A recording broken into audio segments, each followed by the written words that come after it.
En la línea, María, ¿cómo estás? Adelante, buenas tardes. Muy buenas tardes, Gerardo, y buenas tardes a todas y a todos los radioescuchas. Oigan, pues hoy vamos a hablar de un tema que está dando mucho de qué hablar. Y les estoy hablando de la aprobación en la Cámara de Diputados de una reforma al IEP, el Impuesto Especial sobre Producción y Servicios, que impacta directamente en el precio de cigarros, refrescos, videojuegos violentos y hasta sueros orales. Quizá escuchaste la noticia y pensaste, ¿otro impuesto más? ¿Por qué le ponen impuestos a todos? O incluso, ¿qué tiene que ver la violencia de un videojuego con Hacienda? Pues hoy vamos a responder todas estas preguntas. Primero, ¿qué es el IEPS y por qué existe? El IEPS, o Impuesto Especial sobre Producción y Servicios, es uno de los impuestos más antiguos y polémicos que tenemos en México. A diferencia del IVA, es decir, del impuesto al valor agregado, que grava casi todo lo que consumimos, el IEPS se aplica solo a ciertos productos o servicios considerados nocivos o de lujo. Es decir, cosas que el Estado considera que deberíamos de consumir con moderación o bien que generan costos sociales o de salud. Pensemos en ejemplos clásicos: cigarros, alcohol, gasolina, refrescos, bebidas azucaradas y ahora videojuegos violentos. El IEPS no solo busca recaudar dinero, su objetivo principal es desincentivar ciertos consumos. En otras palabras, el mensaje detrás del impuesto es: si algo hace daño a tu salud o a la sociedad, te lo puedo vender, pero te va a costar más. Por eso se le llama impuesto por causa, porque detrás tiene una intención correctiva, es decir, cuidar la salud pública, reducir enfermedades e incluso promover conductas sociales más seguras. Por ejemplo, cada vez que compras una cajetilla de cigarros, no solo estás pagando tabaco, pagas también una parte que va al Estado para compensar los gastos médicos que ese consumo pueda generar. Ahora hablemos un poco de la reforma reciente, ya que tenemos el contexto de cómo funciona el IEPS y de qué se trata este impuesto. La Comisión de Hacienda y Crédito Público aprobó una reforma a la ley del IEPS que incluye varios cambios claves. Vamos a desmenuzarlos uno por uno. El primer cambio consiste en un aumento en cigarros y refrescos. Se aprobó un aumento en el impuesto a cigarros y bebidas azucaradas. Esto significa que los precios subirán porque las empresas trasladan el impuesto al consumidor. Si hoy un refresco cuesta 20 pesos, es probable que pronto ronde entre los 22 o 23, lo mismo con los cigarros. El argumento es el mismo que desde hace años, ¿no? Un poco lo que nos venía platicando, es combatir la obesidad, la diabetes y el tabaquismo. Pero hay una pregunta importante: ¿realmente sirven estos impuestos para que la gente consuma menos? Algunos estudios, la verdad es que muestran que sí, pero solo parcialmente, porque las personas con un menor poder adquisitivo sí reducen su consumo, pero quienes ya tienen el hábito, como los fumadores, suelen seguir comprando, solo que ahora gastan más. Ahora vamos al punto número 2, que es un impuesto a videojuegos violentos. Esta es la novedad que más titulares ha generado y encabezados en periódicos. Por primera vez se crea un impuesto del 8% a los videojuegos de contenido violento.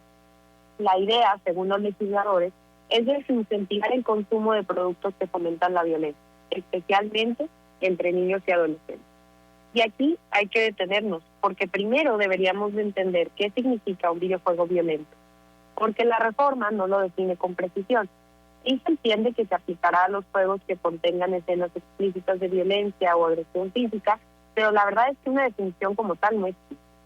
Sin embargo, esto abre muchas preguntas jurídicas, como quién decide qué es violento y qué no, qué pasa con los distribuidores digitales como Stream, PlayStation o Nintendo eShop.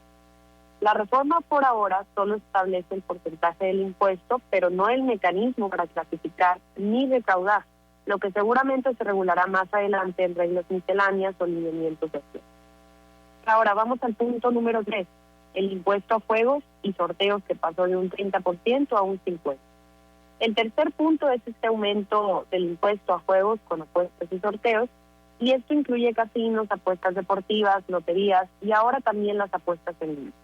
La idea con esto es controlar un mercado que ha crecido muchísimo con las plataformas digitales y del cual el Estado pues quiere una mayor tajada. Y vamos al cuarto y último punto, que son los sueros orales. Este punto generó confusión porque no todos los sueros orales pagarán IEPS, solo aquellos que contengan ingredientes distintos a los básicos de rehidratación, es decir, ingredientes distintos a la glucosa, cloruro de sodio, cloruro de potasio y citrato de sodio.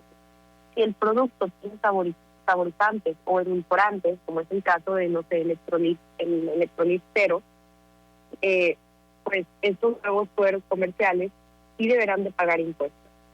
Ahora, ¿cómo nos afecta todo esto que les he platicado en la vida cotidiana? Pues hablemos en términos prácticos. ¿Qué significa para ti y para mí? Primero es que el refresco y los cigarros van a estar más caros. El impacto es directo en el bolsillo. Si ya era caro fumar, ahora lo será más. Segundo, los videojuegos podrían subir de precio. Un videojuego de 1,000 pesos podría costar 1,080 con el nuevo impuesto sin contar IVA. Y esto no solo afecta a jugadores, sino también a las tiendas, distribuidoras y plataformas digitales. 3. Los sueros con sabor van a ser más caros. Lo que antes comprábamos para hidratarnos después del gimnasio o de una fiesta podría subir de precio si contiene edulcorantes. Pero también hay un lado positivo, es la verdad. El IEPS genera recursos públicos y en teoría ese dinero debería destinarse a programas de salud, educación o prevención de adicciones. El problema es que no siempre sabemos en qué se usa ese dinero. Desde una perspectiva jurídica, esta reforma abre varias interrogantes. ¿El Estado puede usar el sistema fiscal para moldear la conducta de las personas? ¿Se justifica grabar videojuegos por su contenido? ¿O se corre el riesgo de censura indirecto? La verdad es que posiblemente, si un impuesto desincentiva la creación o importación de cierto tipo de contenido, se puede interpretar como una forma de control cultural o moral. Algo similar ocurrió en otros países cuando se intentó regular la música con letras explícitas o el cine con contenido sexual. En resumen, el IEPS la verdad es que no es nuevo, pero esta reforma lo actualiza a los nuevos tiempos de cigarros y refrescos. Pasamos ahora a los videojuegos violentos y los sueros saborizados. Detrás de cada peso que pagamos hay una intención del Estado, modificar hábitos y recaudar más. La pregunta es, ¿estamos dispuestos a pagar más por las cosas que nos gustan a cambio de una sociedad más saludable, más segura? ¿O estos impuestos terminan siendo un castigo más al consumidor? Hasta aquí el comentario, Gerardo. Sí, hombre, viene esta situación muy interesante el próximo año con los refrescos, con los sueros, híjole, sí es un tema, y ahí es la pregunta, ¿no? De que en verdad vamos a dejar de consumir, en verdad vamos a dejar de tomar, porque las mismas autoridades dicen, no es recaudatorio, pero si la gente va a seguir consumiendo, pues ¿qué es lo que va a terminar por pasar y quién se va a ver beneficiado, ¿no? Exactamente, y la verdad es que con la poca transparencia que tenemos en la utilización de recursos públicos, pues se abre ahí una gran tela de duda. Así es. María, vamos a estar muy al pendiente, nos escuchamos la próxima semana. Gracias, Gerardo, hasta el próximo jueves. Gracias.